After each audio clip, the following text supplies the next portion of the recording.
یہ کہہ کر فقیر نے اپنی لاٹھی سنبھال لی اور چل دیا۔ حامد کی بیوی سوچ میں گم اسے جاتا دیکھتی رہی۔ رات ہوئی تو حامد گھر آیا۔ کھانا کھا کر وہ باتیں کرنے لگے۔ بھوت درخت پر ہی لیٹا ہوا تھا۔ اس کی طبیعت ٹھیک نہ تھی۔ اسے انسانوں کا کھانا راس نہیں آیا تھا، مگر اس کے کان ادھر ہی لگے تھے۔ عورت کہہ رہی تھی، میری سمجھ میں آ گیا ہے کہ کام کیوں نہیں چل رہا۔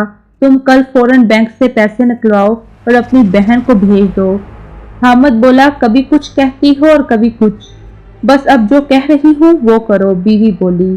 اگلے دن بھوت نے دیکھا حامد بینک کی طرف جا رہا ہے۔ اس نے مسکراتے ہوئے گردن ہلائی اور اپنے شہر کی طرف اڑان بھر گیا۔ اسے یقین تھا کہ خط لکھنے والی عورت کا مسئلہ حل ہو جائے گا۔ اپنے ٹھکانے پر پہنچ کر وہ پھر اسی طرح خط پڑھنے لگا۔ آخر ایک دن اسے زرینہ کا خط نظر آیا۔ اس نے لکھا تھا، بھائی ہمیشہ خوش رہیں، آپ نے میرا کام کر دیا، مجھے پیسے مل گئے ہیں، بہت شکریہ۔ بھوت نے منہ بنایا اور بڑبڑایا، لو کام کسی نے کیا ہے اور شکریہ کسی کا ادا کیا جا رہا ہے۔ خیر ہمیں کیا، ہم تو بھوت ہیں، بھوتوں کو کسی ستائش کی ضرورت نہیں ہوتی، ہمیں تو بس رات کو خالی سڑک پر چہل قدمی کرنا اچھا لگتا ہے۔